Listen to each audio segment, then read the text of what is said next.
이스라엘과 이란의 무력 충돌이 이어지고 있습니다. 트럼프 미국 대통령이 이란의 무조건적인 항복을 촉구하며 직접 개입 가능성까지 거론되고 있는데요. 구기현 서울대 아시아연구소 교수와 함께 관련 내용 짚어봅니다. 교수님 안녕하십니까? 안녕하세요. 예, 전해드린 것처럼 이스라엘과 이란 충돌이 계속 심화가는 모양새인데요. 현재 상황 어떻게 보고 계십니까? 정말 이 상황을 정리하기가 어려울 정도로 시시각각 상황이 변화하고 있습니다. 네.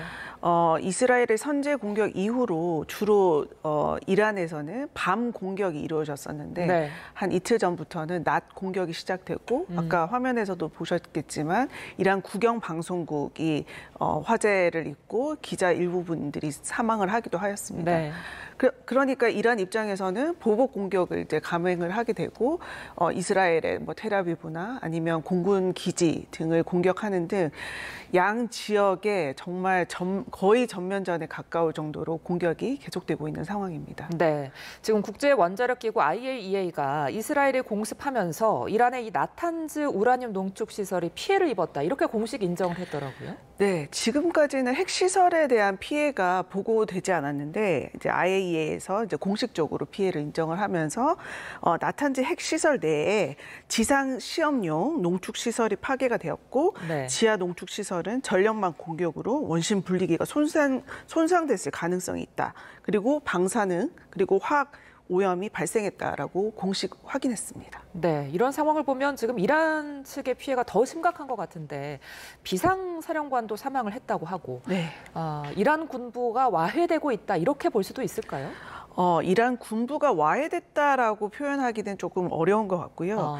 하지만 분명한 것은 그 이란 군 조직이 지금의 이스라엘의 공격 때문에 많이 흔들리고 있다는 것은 틀림없습니다. 예를 들어서 첫날 선제 공격 당시에 거의 30명에 가까운 군 수뇌부 장성들이 이제 사망을 했고, 네. 군 수뇌부 사망 이후에 하메네이가 임시적으로 임용을 했던 비상사령관 역시 사흘 만에 이제 사망을 했다고 전해지는 등 군 수뇌부 그리고 군 자체가 와해됐기보다는 군부 자체가 흔들리고 있다라고 표현하는 것이 맞는 것 같습니다. 지금 이란의 군 수뇌부 사망에 이제 이스라엘의 모사드가 큰 역할을 한 거잖아요. 네, 맞습니다. 그러면서 이제 이란에서는 간첩 색출을 하고 있다는데 이 모사드 하면은 세계 최상급 정보기관으로 꼽히죠. 사실 이란 사회에서 가장 충격적인 것은 핵시설에 대한 공격뿐만 아니라 공격이 아니라 군 수뇌부 그리고 핵 과학자들이 바로 자택에서 사망을 했다는 사실입니다. 소위 말하는 핀셋 공격이라고 할 수 있겠는데요. 마치 그 군 수뇌부와 과학자들의 주소를 다 마치 아는 것처럼 핀셋 공격하는 그런 부분이 있습니다. 그리고 최근 제가 이제 이란 현지에 있는 지인들에 따르면 동네의 어떤 폐차 수준의 그런 굉장히 오래된 그런 차에 이제 드론 무기들을 보관하고 있다가 이번 공격에 쓰였다고 얘기를 해요. 그래서 지금 이란 전역에서는 그런 폐차 그리고 수상해 보이는 사람들을 신고하는 굉장히 민감하고 그런 부분에 있어서 굉장히 신경을 곤두세우고 있는 상황입니다. 네, 피해를 입은 건 이란뿐만이 아닙니다. 지금 이스라엘도 방공망인 아이언돔이 뚫리면서 피해가 심각했는데 아이언돔이 어쩌다가 뚫리게 된 걸까요? 아이언돔 자체는 사실은 세계 최고 수준의 방어막이라고 잘 알려져 있는데 이번에 이제 신형 미사일을 이제 방공망 신형 미사일 즉 하셈이라고 불리는 신형 미사일을 이제 발사함으로써 소위 말하는 섞어 쏘기를 함으로써 이런 그 아이언망이 뚫렸다고 얘기를 하고 있고요. 굉장히 다양한 유형의 탄도 미사일과 드론들을 무작위적으로 이제 혼합 발사를 하는 것이죠. 그런 혼합 발사로 인해서 아이언돔을 최대한 교란시킨 것으로 판단됩니다. 자, 상황이 심각해지면서 트럼프 미국 대통령이 G7 정상회의에서도 조기 귀국해서 NSC를 소집했습니다. 저희도 앞서 보도를 해드렸습니다만 지금 트럼프 대통령이 미군을 동원해서 이란의 핵시설 공습을 염두에 두고 있다 이렇게 나오던데 어떻게 전망하세요? 전망하기가 사실 어려울 정도로 시시각각 상황이 변하고 있어서 있어서 제가 전망하기도 어려울 정도이지만 네. 트럼프가 지금 트럼프 행정부가 계속해서 여러 가지 카드를 계속 이제 고심하고 있는 상황인 것 같습니다. 하지만 정확하게는 이번 기회에 어떤 이란의 어떤 핵심 그 정권이나 아니면 핵 시설들을 처음에는 사실은 핵 협정을 하겠다라는 그런 표현을 썼었는데 그러니까요. 지금은 아예 핵을 없애버리겠다, 네. 제거하겠다라는 식으로 굉장히 강경한 그런 목소리를 나오고 있기 때문에 이런 부분들을 저희가 잘 봐야 하겠지만 네. 최근에 외신의 보도에 의하면 미국 국민의 60%가 이번 전쟁에 직접적인 전쟁 개입은 반대한다라는 여론조사 결과가 나온 바 있습니다. 네. 그런 것들을 봤을 때 사실 미국 안에서도 여러 가지 그런 카드를 두고 고심하고 있는 것 같습니다. 트럼프 대통령이 또 한 가지 발언을 한 게 이란의 최고 지도자가 어디에 숨어 있는지 정확하게 알고 있다. 하지만 지금은 제거하지 않을 거다. 이렇게 얘기했는데 이 속내가 뭘까요? 그 속내는 뭐 저도 트럼프 대통령의 속내를 알기는 쉽지 않겠지만 아마도 심리적 압박이나 아니면 협상 카드로 보이고 있습니다.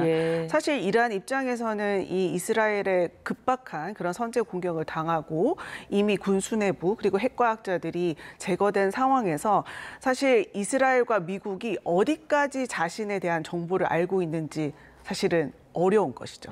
그것을 이제 예측하기 어려운 것이니까 그런 트럼프가 혹시라도 정확하게 모른다고 하더라도 어쩌면 알 수 있다는 그런 심리적 압박 그리고 협상 카드가 아닐까라고 보여집니다. 그런데 트럼프 대통령이 지난 대선 유세 때 전쟁에 개입하지 않겠다 이렇게 말을 했었거든요. 네. 그런데 지금은 왜 군사 개입까지 만지작거리는 걸까요?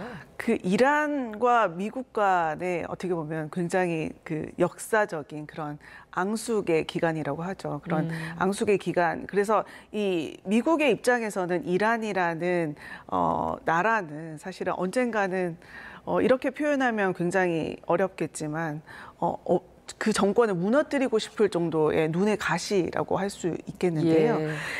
이번 이런 결심을 하게 된 계기는 지금 여러 가지 카드를 고심하고 있지만 아마도 네타냐후의 끈질긴 설득이랑 그리고 이란의 어떤 협상 의지에 대한 의구심이 작용하지 않았을까라고 예상을 해보고요. 또 한마디로는 또한 예상을 해보기로는 처음에는 그 이스라엘이 이제 이란을 공격을 했을 때 암묵적 동의를 한 수준이었지만 판세가 이란의 군사적 전략들을 이란의 어떤 군사적 열세를 이제 보이다 보니 이번에 이제 군사 공격에 동참할까라고 고려하지 않았는가라는 예상을 해봅니다. 네, 지금 외신에서 나오는 이야기들이 트럼프 대통령이 이란의 핵시설을 파괴하기 위해서 미국의 초대형 벙커버스터를 투입하는 방안을 검토할 수 있다. 이런 이야기가 나오던데 이 벙커버스터가 어떤 겁니까? 벙커버스터는 지하 깊숙한 시설을 파괴할 수 있는 대형 관통 폭탄입니다.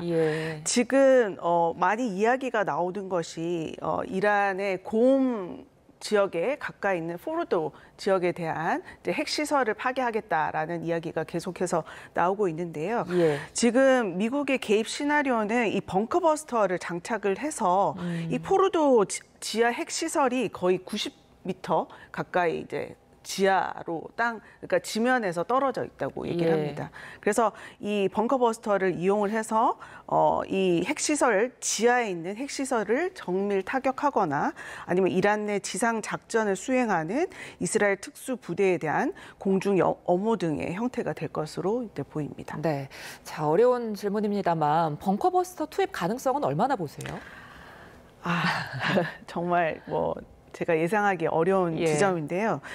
사실 이 벙커버스터를 투입한다는 것은 사실상 미국의 직접 개입을 의미하는 것이기도 하거든요. 그래서 아직까지는 트럼프가 간접 수준의 이제 지원을 하고자 하고 또 한편으로는 아직까지도 이란과 협상할 준비가 되어 있다라고 얘기를 한 바 있기 때문에 좀 두고 봐야 될 것 같습니다. 자, 이란도 이렇게 된 이상 가만히 있지만은 않을 것 같은데 이란은 앞으로 어떤 선택할까요? 제가 꼭 말씀드리고 싶었던 것이 어떤 분들은 이번 기회에 이란의 어떤 정권 체제를 바꾸면 어떻겠는가라는 그런 이야기를 많이 하시는데 제가 알기로는 제가 아는 뭐 지인들과 친구들의 얘기를 들어보면 네. 비록 이란 내부에서도 이란 정권에 대한 어떤 불만이나 정권에 대한 불신은 많긴 하지만 이런 방식은 절대 아니라는 것이죠. 즉 이런 정권의 어떤 체제의 전복이나 정권 교체는 우리의 힘으로 하겠다, 이란 국민의 힘으로 하겠다라는 것인데 사실 이런 부분에서 외세, 즉 미국과 이스라엘의 그 공격으로 인해서 정권을 무너뜨리겠다. 그거를 내부의 국민들이 동조하겠다라는 것에는 모두 다 반대하고 있는 그런 입장입니다. 네, 끝으로 이 질문 드릴게요. 지금 호르무즈 해협 봉쇄 가능성 이야기까지 나오는데 우리나라 어떻게 대응해야 될까요? 호르무즈 봉쇄 가능성도 높지만 사실상 그것의 봉쇄 가능성은 높지 않다고 이제 예상이 되고 있고요. 왜냐하면 그 호르무즈 해협을 통해서 이란 무역의 90%가 해상을 통과하고 원유 85%가 호르무즈를 이용하기 때문에 자충수 효과가 나오게 될 것입니다. 네, 알겠습니다. 네, 그리고 사실 이란과 가장 시급한 것은 이스라엘과 이란에 있는 우리 국민들의 안전한 그런 탈출 경로를 고심하는 것이 지금 한국 정부가 고민해야 할 지점인 것 같습니다. 알겠습니다. 오늘 말씀 여기까지 듣겠습니다. 지금까지 구기현 서울대 아시아연구소 교수와 함께했습니다. 고맙습니다. 감사합니다.